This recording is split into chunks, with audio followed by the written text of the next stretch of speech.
Bonjour à toutes et à tous et bienvenue à l'animation pédagogique des otaries du zoo de la Flèche. Ce matin, on a notre présentation pédagogique et du coup, ce matin, c'est moi qui vais la faire accompagné de Cookie. Laissez-moi tout de suite vous présenter notre otarie mise à l'honneur pour cette animation. C'est une otarie de Californie, c'est un mâle. Il est âgé de 25 ans et avoisine les 120 kilos. Je vous présente Cookie. Allez, bye bye. Allez, jump. Il y a quelques mois, malheureusement, on a perdu Wally. Il y a quelques semaines, on a perdu Lucky. Donc, il y a encore quelques temps, on pouvait, par exemple, les prendre 2 par 2. Malheureusement, aujourd'hui, c'est plus possible. Donc, c'est pour ça que je prends uniquement Cookie ce matin en animation. Wally a développé quelques problèmes de santé et malheureusement l'a perdu subitement. On ne pensait pas que ça arriverait, on n'était pas du tout préparé à perdre Wally en premier parce qu'il n'était pas le plus vieux, mais il était déjà vieux. Et c'était notre couteau suisse, Wally. C'était le premier de la classe, c'était le meilleur élève. Si on était bloqué, qu'on n'avait personne pour travailler, on sortait Wally, on savait qu'il allait travailler, il aimait travailler. En animation, je pense que nos visiteurs, c'est l'animal qu'ils ont le plus vu. Moi, c'est mon cas et puis c'est le cas d'Emeline. On a tous les deux commencé avec Wally, en fait. J'ai commencé avec Wally, mes premiers entraînements, mes premiers micros. Il nous a énormément appris, il nous a énormément donné et on n'oublie pas tout ça. Lucky, lui, avait 26 ans. On est sur du très très bel âge. Hein. Il faisait partie des plus vieux mâles otaries présents en captivité. Donc il a eu des gros soucis de santé, on a vu son état décliner. Il a commencé à refuser de s'alimenter. Au bout de quelques jours, on a décidé d'intervenir parce qu'on n'allait pas le laisser en souffrance. La décision a été prise de l'endormir pour essayer d'aller voir ce qui n'allait pas.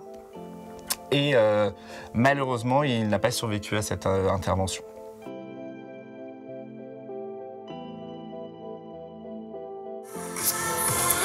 Quel bonheur de t'avoir, quel bonheur de t'avoir. Allez, viens. C'est clairement la diva de notre secteur, le plus beau des plus beaux. Je sais pas si un jour j'aurai la chance de recroiser et de retravailler avec une otarie aussi gentille que Lucky. En plaisantant, je l'appelais souvent le labrador des otaries parce que c'est un animal qui a toujours été très contact avec ses soigneurs. Lulu's amour, c'était « ouais, j'ai pas envie de travailler, mais je suis là quand même ». On gardera tous cette image de Lucky qui restait dans le bassin pendant que nous, on faisait nos animations avec les gars, que ce soit avec Cookie, avec Jimmy, avec Wally, parce qu'il avait pas envie de rentrer, parce qu'il avait pas envie de travailler. Et tout ça, aujourd'hui, ça nous manque parce que c'est vrai qu'il était toujours là avec nous, il était toujours là à nos côtés. C'était amour. Tout simplement. Enfin, il n'y a rien d'autre à rajouter, je pense, c'était amour. Cet animal était vraiment plus que fabuleux. Allez, coach. Encore mon garçon. Merci Cookie. Alors c'est parti Cookie, la boule. Cookie et Jimmy sont maintenant âgés de 26 ans. Donc ça se voit pas vu de l'extérieur parce qu'en toute honnêteté, ils sont en super forme pour leur âge. Mais il faut rester conscient qu'ils sont très très âgés et que nous on essaye de les préserver un maximum. Hein. C'est aussi pour ça que nos animations aujourd'hui sont très pédagogiques et que quand Cookie n'a pas eu envie de faire certains exercices, c'est pas grave, il a le droit aussi à sa petite retraite entre guillemets.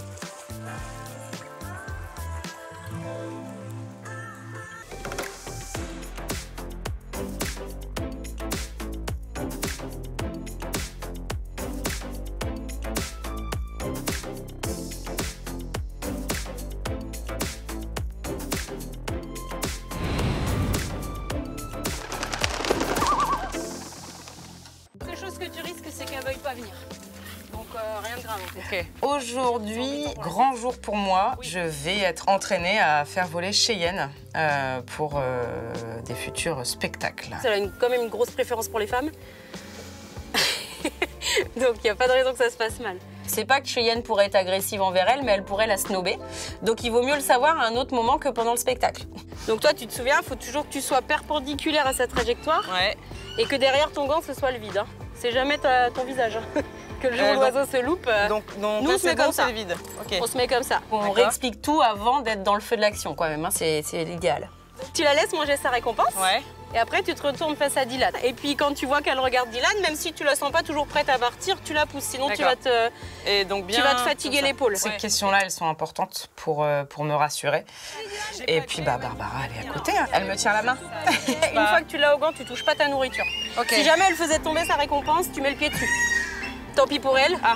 Non, ok. parce que tu peux pas recharger le gant d'un pigargue, c'est trop dangereux. Non, d'accord. Les conseils sont très précieux parce que une erreur est vite arrivée et donc un accident, par exemple, parce que je suis à 2 cm de ses serres et je suis à 30 cm de son bec. Donc, c'est vraiment important qu'elle me redise des choses, même si c'est des choses toutes bêtes qui sont logiques. Au moins, elles sont dans mon oreille, quoi. Donc là, je fais comme ça, hein. Ouais. Là, comme ça, plus. Non. Idéalement, non, comme ça. Ok, t'es prête? Allez, voilà. Vas-y, Marion, c'est à toi. Oh la vache. Un Donc petit là, râteau. là, Là, non, tu fais là, rien. je fais rien. T'attends. Ça s'appelle un vent. C'est un loupé. Ça me détend parce que du coup, on en rigole. T'es chippie un peu, la tchétché. Tu risques rien, à part qu'elle te snob. De toi? Ouais, Allez, vole. On va peut-être essayer en tourelle, sinon. Descends peut-être un petit peu dans les gradins et pars les 2 marches plus bas, on va dire, sur ta gauche. là. Voilà, vas-y, bouge plus. Et là, je vois Marion, submergée par l'émotion. Je la comprends tellement. Ça va, la griffe sur ton bras, ça te fait pas mal? Non, pas du tout. Et donc voilà, tu accompagnes. Super. Bah voilà. Ah, c'est bon ça, hein? Ouais, c'est bon. C'est impressionnant. Bah oui, hein. Putain. Et plein. Ça prend aux tripes en fait, vraiment, vraiment. Puis ça remonte, tout doucement, ça remonte, ça remonte. Oh, pouf, des petites larmes aux yeux. L'effet Cheyenne. J'ai des petites larmes aux yeux de bonheur en fait et d'émotion. Ça fait plaisir de former quelqu'un qui met autant de cœur en fait et qui ressent autant d'émotions. Pour qu'elle voit ta récompense. Ah oui, elle le prend pense par qu'il y a en rien, je dessous. pense. Elle le Voilà. prend par en dessous, d'accord. Ah oui, des fois. Ça va, c'est pas trop lourd? Ça va. Si tu sens que tu fatigues, tu la pousses. Hein. Ouais. Je goûte ce moment, vraiment. Et en même temps, Barbara continue à me dire aussi les choses et je reste quand même concentrée sur la manière de faire. Vous êtes belles, les filles. Canon! Tu dis quand tu fatigues, hein, parce que les premières fois, c'est quand même dur. Hein. Nous, c'est un peu notre carburant, hein, le vol des oiseaux. Hein. C'est pour ça qu'on fait ce métier, hein, c'est pour ces moments-là. Hein. Alors, tu peux aussi orienter ton gant à sa façon d'arriver. Tu vois, pour que la patte, elle tombe bien sur le bras, enfin sur le cuir et pas sur ton bras. Parce que là, elle pose quand même la patte à côté. Voilà, ça va, elle t'a pas griffé? Non, non, rien en fait. Bon. Maintenant, il faut qu'elle apprenne à sentir les choses, à sentir la façon dont Cheyenne arrive. Parfois, elle va pas arriver très droite parce qu'il y a du vent. Donc, je lui dis, au bout d'un moment, il faut que tu arrives à adapter ton bras en fonction de comment arrive l'oiseau.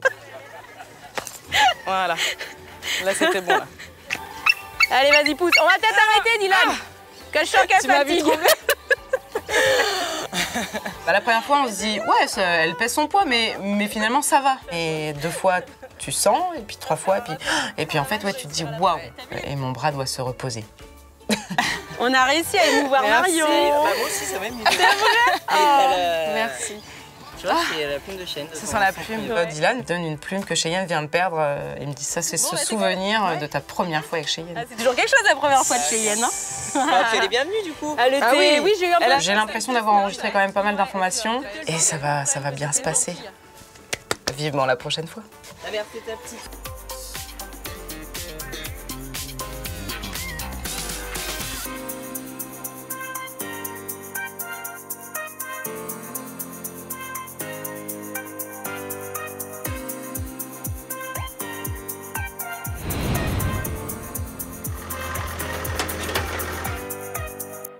Ceci sera la base de notre forêt de bambou. Je suis avec ma stagiaire Émilie et aujourd'hui on va faire un enrichissement pour les suricates ou les mangoustes, on va voir. J'ai récupéré une palette en aggloméré et puis des morceaux de bambou. Et l'idée de génie qui est apparue, c'est une forêt de bambou. Donc des bambous qui sont plantés dans la palette pour que ça fasse comme des petits arbres et que les mangoustes ou les suricates slalom entre les bambous pour prendre leur nourriture. Ça va prendre 3 ans.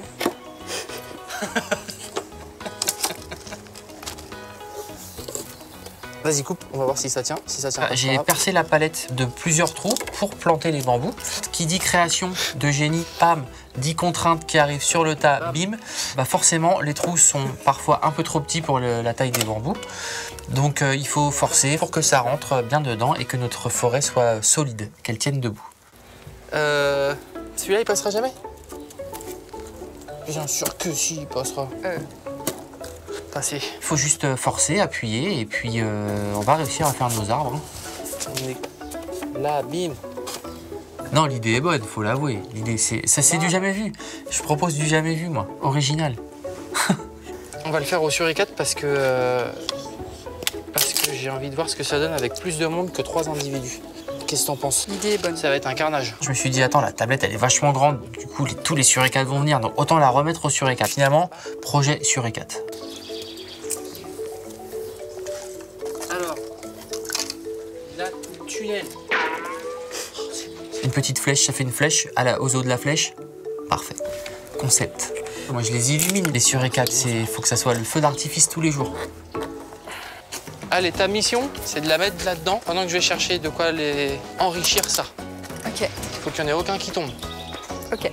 Je partage les missions. Donc, moi, il faut que j'aille prendre le plus important, la nourriture qui sera dans cet enrichissement. Et la partie la plus facile, bien sûr, soulever tout l'enrichissement sans rien perdre. Je laisse à ma stagiaire parce que je teste un peu ses capacités. Aïe. Ah, Pardon. je rigole. Allez. Let's go. J'aime bien, je trouve que ça rend bien de loin. C'est pas mal, ouais. Ouais, il y a un petit côté architecture qui me plaît bien. Deuxième exercice de précision, prendre la forêt de bambou, aller le mettre en place dans le bâtiment des suricates et les observer, voir si ça fonctionne ou pas. L'air de rien, c'est de la qualité, made in France. Tout tient bien, même si c'est penché, ça tient bien. Vas-y, tu disperses dessus. Alors pas trop là, parce que du coup, il y a des trous, mais plutôt là. D'accord. Puis on va voir ce qu'il y a, parce que je sais pas s'ils vont vouloir...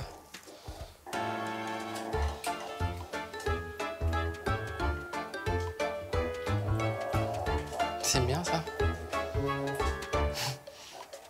Un deuxième carré.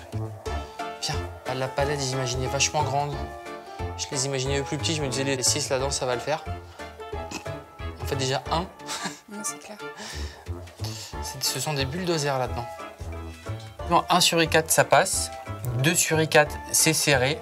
Sauf qu'il y a plus de suricates que de surface de palette. Ready? Yes. Ah, ok, let's go.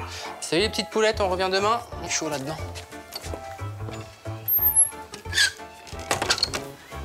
Trop drôle. Finalement, c'est une réussite quand même. Pour les suricates, à la queue leu-leu, un par un, ça s'est bien passé. Non, je suis content. Encore un enrichissement réussi.